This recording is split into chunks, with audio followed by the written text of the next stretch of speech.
open it up with a little bit of casuality so we get into the serious stuff with 50K on the line. Round 2 starting off here in the Keemstar Invitational. Extremely excited with how round 1 panned out. We had at least 7 to 10 teams in that final circle.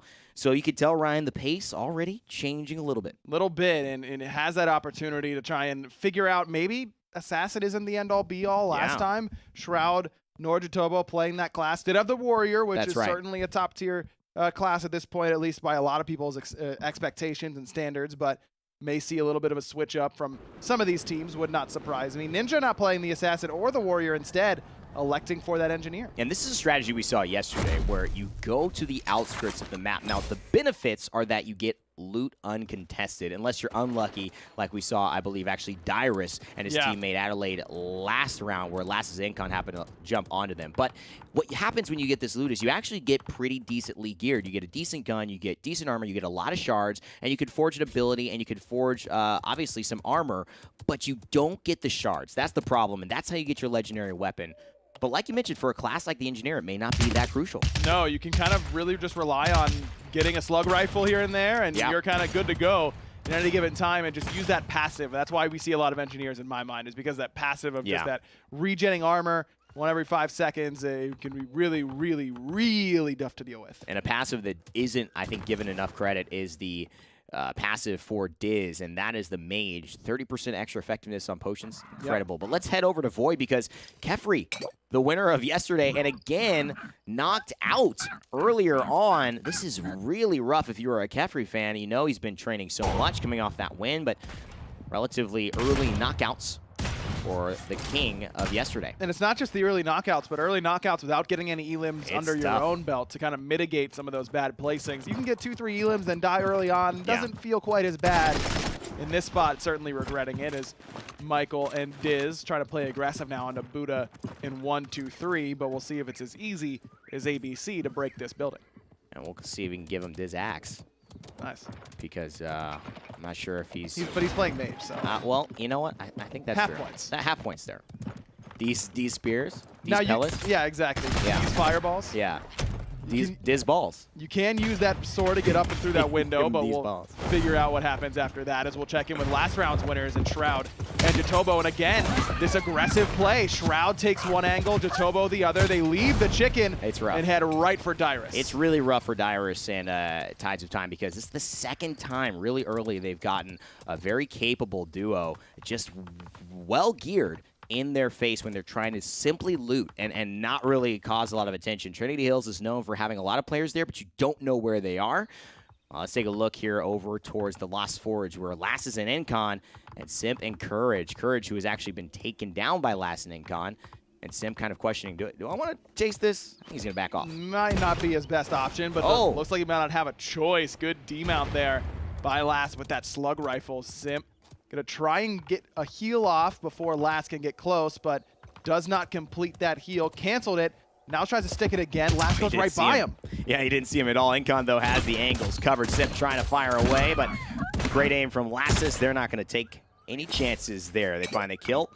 And the other thing we talk about, Ryan, is the economy of your abilities and your legendary weapons actually available. And when you play Warrior, you kill a lot of Warriors. And you get a lot of free epic upgrades and legendary upgrades if you don't have them. You do. And right there, I mean, if Lass is playing as traditional Hunter, doesn't pick up that legendary healing ability that you just got there from that kill onto Simp. So certainly something to keep an eye on. And the more you see of a class, the kind of better it is to play that class yourself, because you get their own loot instead of just using it for disenchanting shards. Void getting aggressed on, actually already chickened here.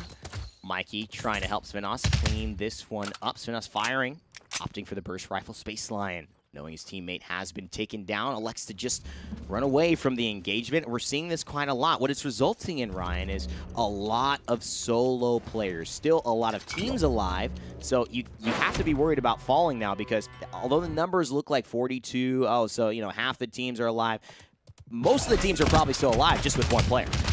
Could be. One player goes down here very quickly. DeFran gets that kill onto Jari, and Gale trying to chase it down alongside DeFran, who jumps right in and uses that epic burst rifle. We're starting to see more of it, Ev, and I expect that will continue.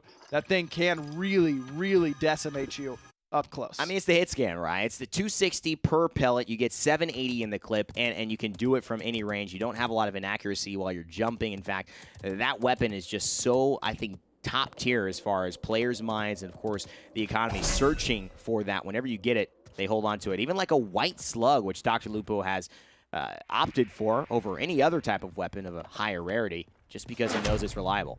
Dr. Lupo coming up on an enemy team that's Anthony and Grimmmz, as Grimmmz heads in towards that forge. Neither Ruski nor Lupo have enough to start forging up themselves at this point, but they don't really know what Anthony or Grimmmz has. Grimmmz gets demounted right away. Lupo with shots there from Ruski as Anthony continues to take this 2v1, just trying to keep them busy so that Grimmmz can heal, but now he needs to heal himself. And Ruski taking a great angle as well. It means that they can't quite flee together. Anthony forcing himself as maybe the distractor here in this fight. Still 2 teams alive, but the fight is starting to wear on them, especially Dr. Lupo, who does not have any more health potions, and he gets hit right there. He's got an armor pop, but he's got to have to elect to use it. A headshot here would put him down, but he's just going to play it safe and let Ruski zone from the left side. I think he might have actually gotten a chicken there, Ryan. He did, and he got actually the kill. killed Grimmmz with the revolver as well. This angle. What an angle. Ruski and Lupo are so far away from one another, and it's really paid dividends here because no way for Grimmmz nor Anthony to cover themselves from both angles. Love that team play out of those two. Yeah, looking like a team to watch out for as we head over to JoshOG and Burr, the winner of yesterday's 10K Invitational. But, you know, we're showing with Kefri going down early on in round 1 and 2. It doesn't matter. Yesterday doesn't matter. Clean slate. We're going to have to wait and see. And last is an Incon playing absolutely phenomenally. Their team 22 approaching here this center where Dyrus as well is running across them. But it seems like with a stroke of fortune, they may not run into each other. Maybe not, though. Yeah. Looks like Lass might meet him up on top of this hill. Lass might have gotten a peek there of his head. Now he'll see him. This is the exact sort of perfect operating distance for a warrior. Can really close this gap quickly. Net shot off the mark there from Lassus. Good healing potion. Remember, that is a heal over time, so that'll start ticking up. And this is going to be a big shot. Incon hits it. Does not disappoint. Dyrus going down relatively early again. That should be an elim for them. EU, Prince Danny, and Chappie now fighting Ninja and Camille's. This is a big one. Chappie, obviously, so successful last game, and Camille's looks to be falling, and that is just clinical. Not taking much damage. Still got their armor, their health. Didn't have to use their resources, and Prince Danny's a cleanup. 2 eliminations for them.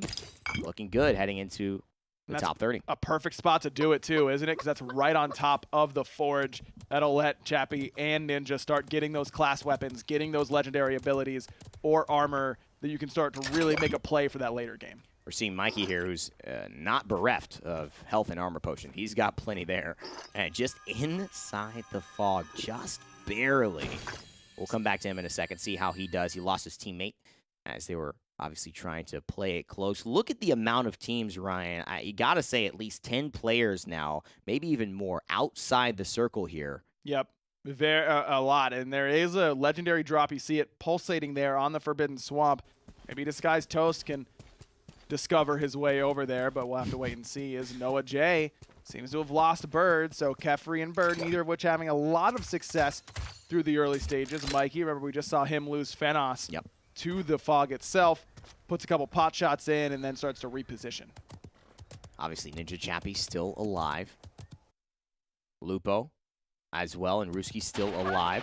Summit actually losing JoshOG. It seems like the chicken is here, and it's Forsen, who is actually number 2 in the rankings. That's a big pickup, but Koa is on the other side. This is a great position for them, but he knows the chicken has not quite hatched yet. But look, Koa has gotten back up alive, so Summit...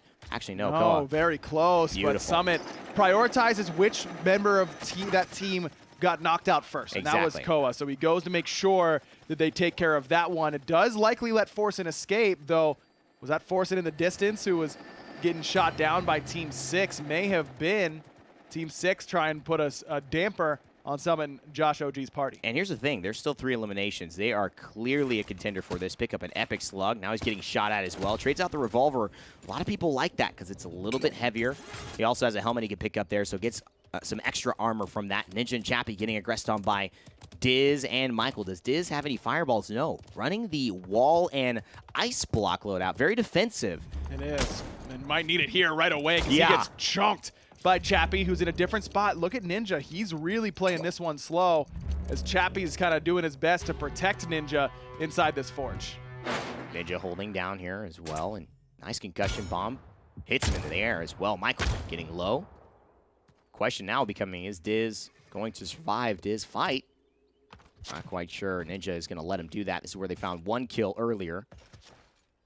But they're mounted up, so they may be able to get out of range if Chappie can't catch him. Chappie's going to be able to at least team out 1. He will find Diz, and Mount does have a cooldown, especially when you're knocked off of it, so won't be quite as easy for Diz to get to safety. Now, Ninja does clean up 1, but look at the mini-map. There are people coming here, Ev. And you know what? These shots, Ninja, extremely exposed. You have to say that Stone Mountain knows where he is, trying to get maybe a higher vantage point, Ninja. Not looking behind because they're distracted with Lasses and Incon, who also have some eyes onto them. What will this mean, and what will Stone Mountain do to maybe spoil this party? The fog moving in. Nice shot from Ninja from range. And he is just going to apply enough pressure so that they don't get immediately taken out. Chappie just trying to get enough now, picks up that second chicken trophy so that he can potentially craft his legendary weapon, but Stone Mountain 64, we saw him pass by this little fight, decides to keep on going alongside his teammate MTash. Yeah, and MTash actually finds a kill. That was the bird you saw disapparate into feathers. But that's great. I mean, at this point, you've lasted. There are still plenty of teams around and kind of trying to do the old fog shimmy here. I'm not sure it's going to be enough, Ryan. We did doubt somebody yesterday, though. We did. Who had the most epic chicken marathon to get back into the fog. And Lass also in that spot, but he's got that heroic leap and charge, especially a low cooldown heroic leap, is Ninja in a really bad spot here, getting pinched on by both Josh and Summit. And that is the bow for you. We haven't seen many hunters, definitely not last time, get the bow, but when JoshOG does, he's able to take down Ninja, who obviously is one of people's, eyes on here in terms of players and potential winners of this one. Chappie's still alive, trying to just now secure as high as a place as possible for him and his teammate who's gone down. Summit still pretty healthy himself. Disguised Toast, and not quite as much. He is toast, if someone can get up there, and with MTash and Stone Mountain taking down his teammate Choco Bars, looks like, oh no, Toast actually res, though another beautiful shot from MTash may have sent him straight back into chicken. Indeed it has. I mean, Toast, Chocolate Bars, I mean, they're basically just food names. Yeah, but not two that I'd want together. Not very synergistic, I would say that. No, certainly not. The amount of times I've had a piece of toast and then said, no, it sounds good right now. Toast with Nutella. Toast with Nutella is top tier. Hey, man, if he was... Anything is top tier with Nutella. I agree. I can't get off of that. Gale trying to rush in, and DeFran, another one who people have been touting as the best fighting with Gale. He's spotted out, most likely Chappie, but Chappie hiding in this house. JoshOG maybe attracting some attention as he's riding the circle, and now Summit, gets chicken right away. Josh knows it. Is he going to turn back around? They might just be saying run. Yeah, Summit might be able to get up from this chicken form. I mean, that was just a great shot. I don't know if that was DeFran or Gale, but credit to whoever knocked Summit not only off the horse, but into chicken form. With that fog closing in, man, I don't know. I think Summit might be dead to rights. Yeah, he's got 7 seconds, though, Ryan. If he has a lot of potions, you never know. I mean, the chicken's going to be able to survive here, so it just depends how many armor potions and how many health potions does he have. He's got 8. I actually think he's going to be okay. Potentially. Now, he will take a lot of damage and won't have any armor regen once he gets there, but has some potential to make some plays. Last trying to make some plays, but he gets cracked by Gale. Again, that high ground so important in any shooter. So much easier to aim downhill than to aim uphill. Now, looking at threats, I'm actually thinking DeFran and Adelaide are looking like probably, aside from Jatobo and Shroud here, my favorites to do something in this final circle. MTash and Stone Mountain still alive, still a duo. Haven't been in as many fights, maybe not as well geared. But again, Shroud and Jatobo, this time with only one elimination. So if they take a spill here, Ryan, that would be great for the entire lobby. Summit did make it out, but immediately met up by Jatobo. Summit's Ghost Walk will buy him a second. Good shield explosion just in case. And just Shroud's letting Jatobo go to work, man. Shroud will then vulture both of those kills, but Jatobo did it all by himself. What do you mean? That was all Shroud. Look at the kill feed. Yeah, you're right. That's my bad. Yeah, you're right. You're right. And you didn't even know he streamed. I sure didn't. Unbelievable. Definitely did not. Definitely did not. All jokes, but no joking here. Stone Mountain coming into a mountain of mechanical skill right here, and DeFran hits a concussion bomb. Firebomb there to zone him out. Loses the armor, hits another shot from the range that he wasn't expecting, which is away from this fight, so he knows he's got some more eyes, and they pull out. But will it be fast enough? MTash and Stone Mountain like, yeah, we defended, we got him, yeah. But I don't even know if they realize there's someone behind them as well. Yeah. Chappie is the one who put some pot shots in from a distance. I thought that number looked familiar. Team 25, that of Ninja and Chappie, though now only the one solo player with Ninja taking that earlier fall to JoshOG. And remember, this team is actually in like 4th or 5th place right now, maybe even 6th. So Chappie, with 3 eliminations, if he makes it to the top 3, they have a score of 5 in 7th place. 16 behind first. If you can get a -1, -2 here, maybe one more elimination, place 3rd, place 2nd, I mean, this is going to be a great round for them, despite Ninja going down a little early. But, man, look at the size of this circle. It's going to get real small real quick. And there are everyone's plenty outside. People still in this game. 16 players still up and standing. So this is getting a little sketchy now with this circle starting to close in. The circle is lava, apparently. And feels actually, like it. Only 5 and 23 know how to deal with it. Madruski looking for a couple of shots. Shroud actually finding a kill on Adelaide, and that's a big, big kill because we were looking at, obviously, him and DeFran and their ability to maybe take this one, but Shroud and JoshOG with 4 limbs now, and this is what I'm talking about. You don't need, I think, to go into the top 20 with 5, 6, 7, 8 limbs. You can get them all right now. You can you can put yourself ahead so that even if something unfortunate happens, right. You get, sniped out, headshot, something like that you are really expecting, that it doesn't feel quite as bad. But 4 elims, certainly fine for Shroud and JoshOG at this point, but looks like they're playing it a little bit different. Yeah. Now, no, okay, I thought so. Just had a little bit of a hiccup there. They are heading in towards that circle. Yeah, that would have been a strategy. Running into the fog. Wow, just dying. That would have been heck of a strategy there. What was that, Ryan? We've seen something. Something along those lines. Yeah, before. we have definitely. Forcing flying away, and again, a really good performance from him, soaring into the fight, which always is dangerous as a mage, but maybe he's calculated this enough. And Sony now forced into the fog, trying to ride the left side of the circle, and now overpowered in him, combining, looking to maybe get DeFran a concussion bomb, and he's going to make sure Sony gets egged, and oh my god, DeFran! He's still up? Can he get it? No, overpowered saves it, but would that have been a highlight play? My goodness. Almost. That double concussion bomb can cause a lot of issues, and that was awfully close. Overpowered. Too close. Is wiping the sweat from his brow after that one. And Overpowered as well had this incredible 1v1v2 win yesterday in round 3 of the 10K tournament. And he just outplayed everybody with the crossbow. I wonder if we'll be seeing some more heroics later today. Shroud, JoshOG, certainly don't think that's going to be possible as they're still alive. Another top 10 performance for them. And 4 eliminations to their name. 2 for 2 so far on those top 10 finishes. And this is where the Engineer can be really, really strong. You have that just ability to sit around and hold one spot. And speaking of sitting around, Chappie has never looked thinner than right now, sitting behind that cactus, using every inch. It's a good look for him. Hey man, that's a nice little photo shoot. Cactus is really in this summer. It sure is, and has a good view of what Dr. Lupo and his team are doing, but still hasn't taken advantage of that yet. Getting as much information as possible with a solo player is critical. And this is a problem here. Stone Mountain and MTash really taking Shroud and JoshOG's attention away. And MTash and Stone Mountain have just been, I wouldn't say defensive, but I wouldn't say too offensive. They're taking what shows up. And this is a 3-elimination game, a top 10. I mean, this is very, very solid from them. MTash played in yesterday's tournament, so obviously has a little bit of awareness. And they're just judging this firebomb, but they just shielded up. The shield, I love it. That's going to be the go sign, though, from JoshOG. Going to use that lift up. Shroud jumping aggressively. Finds the shots onto MTash.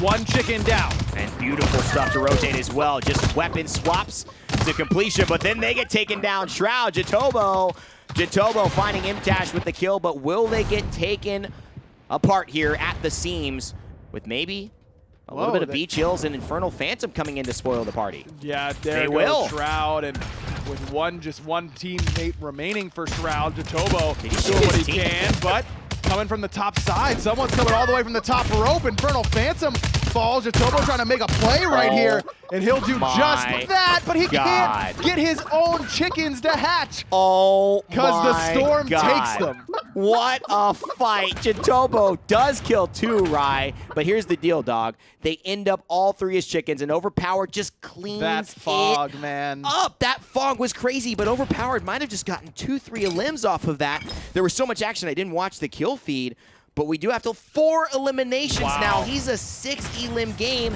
in a top 4 situation. Huge by Overpowered, playing it for that later stage. Lupo gonna go aggressive, has a Ghost Walk, concussion bombs ready for Overpowered, but just gonna rely on the shots from that slug rifle. Blink after that concussion bomb. Lupo coming around that right-hand side, but he gets chickened by Chappy! Oh, and Overpowered steals it! I can't believe it. This game is working perfectly. Will we see more heroics? He's got no potions! Overpowered again takes it! It's a 1v1 against the 2 players who were in the 1v1v2 yesterday in round 3. And that was Overpowered who ended up making that play. He beat Chappy in the 1v1. Unbelievable. This is insane. All of a sudden, Sony's like, all right, man, you know, this round's doing pretty well. Way to go. Yeah, nice try. Pretty good. He went up and got a drink of water and comes back. He's like, dog, you got 6 elims? Like, what is happening? Overpowered in that right position. And positioning is so important in Battle Royales, getting yourself in the right spot to take advantage of fights that you could see happening and breaking out around the map. And Overpowered, right place, right time. However, Chappy most likely knows where he is. Overpowered's going to be the one searching for information. Chappy with the circle, most likely Overpowered finds a nice angle, and this should work for Overpowered. Obviously sees that there may be some movement on that corner. He knows that nobody on his west is there, so he's assuming at this point exactly where Chappy is. And Chappy now has the information. He's going to get the first shot. Will it be enough? Overpowered! No. Oh my God! This man...